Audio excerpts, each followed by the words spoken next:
para poder conseguir trabajo. Quiere empleo. Bueno, son los debates que vamos a tener por delante, y ahora sí, está del otro lado la diputada nacional Cecilia Moró, que es vicepresidenta además de la Cámara de Diputados. ¿Qué tal, diputada? ¿Cómo le va? Mariano, Verónica y Germán, la saludamos desde Córdoba. ¿Cómo les va? Bien, bien, muy bien, Buen muy día. bien. Están Bueno, viendo sí, noticias, desgraciadamente, desde temprano que me levanté, y la desaparición de Agostina Vega, el alerta Sofía que fue declarado hace un rato. La verdad que son situaciones de mucha angustia, ¿no?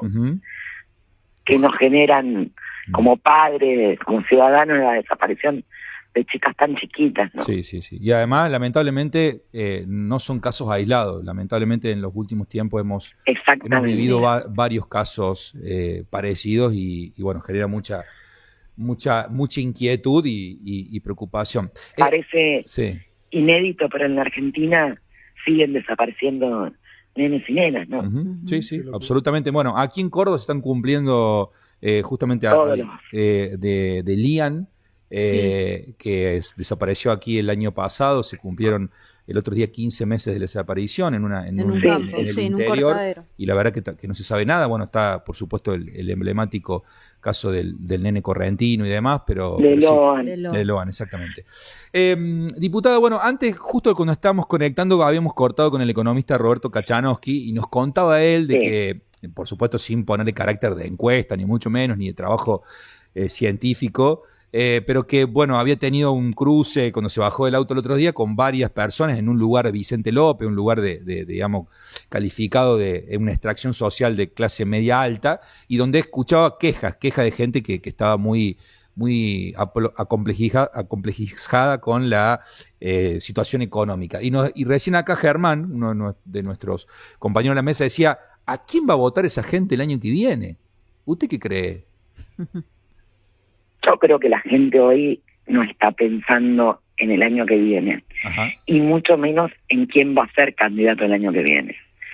Porque la verdad es que yo creo que la situación de incertidumbre sobre el día a día, sobre los gastos fijos de las tarifas, el endeudamiento con las tarjetas de crédito y con los prestamistas formales, y ni que hablar de los informales, la situación del día a día es agobiante, y lo cierto es que me parece que la gente no está pensando qué va a pasar, a quién va a votar el año que viene. Está pensando cómo hace para llegar a fin de mes, las mamás cómo hacen para comprar carne, los jubilados cómo hacen para comprar el medicamento. El año que viene y un proceso electoral me parece que se ven lejísimos, ¿no? En la mayoría de los sectores trabajadores, de los sectores medios. La clase media está siendo devastada, porque están viviendo la situación donde tienen 2 o 3 trabajos, y no les alcanza el transporte, no les alcanza cuando tienen que ir a trabajar con sus hijos a estudiar. Los jubilados tienen que elegir qué medicamento pueden comprar, y en definitiva poner en riesgo el derecho a la salud. Yo creo que la cosa está muy mal, y que el gobierno tiene que darse cuenta que los salarios reales cayeron en 11 de los últimos 15 meses, y que, según las cifras del Banco Central, no de ninguna consultora cuca, como a ellos les gusta decir, marcan niveles récords de endeudamiento familiar. 60% de la población está endeudada, y la deuda sobre la cabeza de cualquiera de nosotros, el endeudamiento, es como un pie de elefante. Te sentís absolutamente agobiado por esta deuda. Y en ese contexto, diputada, que además interpela, por supuesto, a la oposición, porque uno de los, además de plantear los temas en el Congreso, uno de los objetivos de cualquier partido político, en este caso el de ustedes, es retomar el poder. Cuando usted escucha que en un momento donde Milei está cayendo en las encuestas por los problemas políticos que tiene, con Adorni y algunas otras cuestiones, con este presente económico que usted recién describía que es malo, cuando usted ve que le preguntan a los consultores, y bueno, ¿y quién capitaliza eso? Y dicen, nadie. ¿Qué les pasa por la cabeza a ustedes, que son los que deberían estar? En primer lugar, es un llamado de atención, ¿no? Y además lo comprendo porque yo creo que nosotros tenemos que ordenarnos políticamente, tenemos que volver a representar, pero no de cualquier forma, sino hablando de los problemas reales de la gente. Como te decía antes, creo que la mayoría de los argentinos no está pensando o está desilusionada con el gobierno y no está viendo una opción. Porque las preocupaciones hoy están en otro lado, no en cuál es la opción electoral. Me parece que en esto es muy importante que la dirigencia política deje de hablarse a sí misma, deje de hacerse fotos entre las dirigentes, salga de un microclima que me parece que es dañino y construya una propuesta convocante con una hoja de ruta clara, ¿no? Cecilia, y bueno, me parece que la sociedad está buscando eso, no una interna entre dirigentes, sino un diálogo que amplíe, ¿no? Entonces, tenemos que construir esa propuesta política sólida, tiene que ampliarse lo que es Unión por la Patria, el Campo Nacional y Popular, el peronismo, ponele el nombre que quieras, pero para mí es muy importante que podamos dar ese debate, ese ordenamiento, esa construcción, Cecilia, para poder salir de esta apatía, porque la gente a Milei, aparte lo votó enojada con nosotros, con situaciones que habían ocurrido, errores que habíamos tenido durante el gobierno, con la pandemia, con la sequía, ponele la causa que quieras, pero la gente a Milei no la fue a votar, me da la sensación, en su gran mayoría, con esperanza, con expectativa, sino con enojo. Y en esa propuesta, bueno, Cecilia, es un sentimiento válido que mueve al ser humano. Te puede gustar más, te puede gustar menos, pero sucede. Sí. El tema es cómo revertimos eso y lo reconvertimos en esperanza, lo reconstruimos en un proyecto común, en recuperar la empatía, en recuperar, digamos, la cultura del laburo, de la dignidad, de la educación pública, de la salud pública. Y en ese armado, en esa propuesta, Cecilia, opositora, ¿a quiénes se imaginás y qué patas, además del peronismo, imaginás? Mirá, yo creo que nosotros tenemos muchos candidatos y buenos candidatos. Vos sabés que yo milito en el Frente Renovador de Sergio Massa. Sergio, si bien está alejado de la función pública, hace 3 años que no es funcionario público, él, digamos, perdió en primera vuelta por 3 puntos. Me parece que representa un espacio importante de ese 40 y pico % que le dijo no a Milei. Veo que también el candidato, que bueno, que en realidad el gobernador de nuestra provincia, porque no definió su candidatura, Axel Kicillof, es un posible candidato muy reconocido por nuestra fuerza. Veo que tenemos excelentes compañeros y compañeras. El gobernador Quintela en algún momento planteó también su expectativa. El otro día leía una declaración del senador Uñac que también lo manifestaba.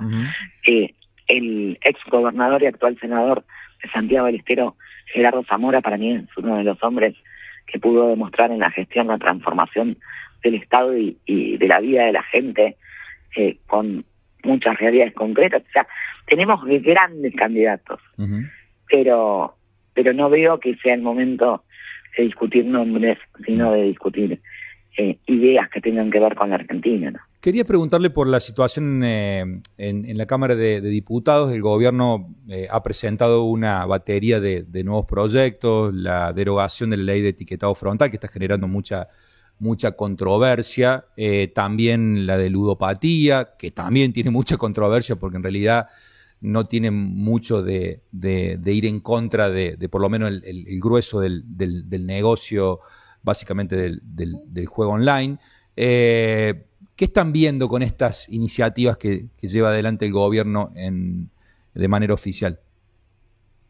Mirá, nosotros estuvimos leyendo ayer por arriba las leyes, son malas. Ludopatía y etiquetado frontal entraron por el Senado.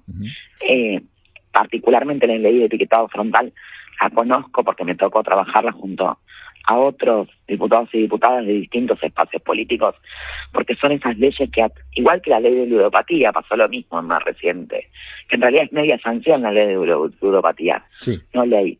En el caso del etiquetado frontal en la Cámara de Diputados, lo aprobamos con más de 200 votos, mira, sí, lo que te digo. Exactamente. O sea, no es que fue una ley que acompañó un sector de la política, fue una construcción transversal que atravesó las puertas del Congreso, sí, y esas, a mi entender, por lo que mi experiencia parlamentaria indica, son las mejores leyes, las leyes que se construyen con mucho consenso y además con consenso ciudadano y consenso también de los que saben, ¿no? Sí. En este caso la comunidad científica ayudó muchísimo.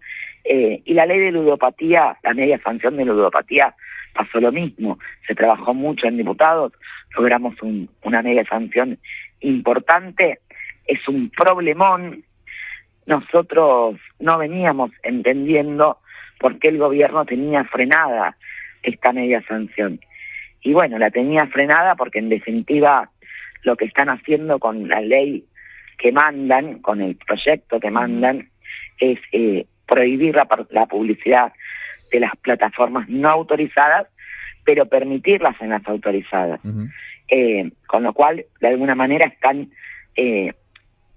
flexibilizando la media sanción. Claro. Después entró también el Super RIGI que anunciaron, entró a la Cámara de Diputados, es más complejo, lo estamos viendo, pero ya de por sí te digo que por lo que se ve no hay mucha diferencia con el RIGI en términos reales, más que nada mucho ruido y pocas nueces. Después la plata no entra, ¿no?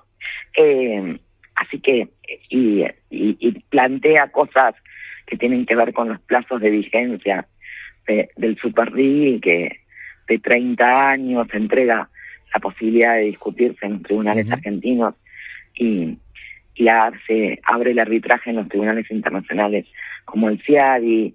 Eso es una renuncia a la soberanía jurisdiccional, o sea, de cualquier juicio que haya por este tema no se tiene que hacer en la Argentina. Claro, se discute en otro estrado. Nosotros creemos que profundiza la desigualdad tributaria, resigna soberanía y condiciona el desarrollo federal porque le saca a las provincias muchas atribuciones que hoy tiene. Así que nada, son leyes igual que estamos viendo porque formalmente entraron los textos ayer a la tarde. Así es. Diputada, bueno, muchas gracias. Nos hemos quedado sin tiempo. A las 11 termina nuestro programa y ya nos tenemos que despedir. Ha sido muy amable y esperamos tener contacto nuevamente. Muy amable a ustedes. Les mando un beso. Gracias. Hasta luego. Ahí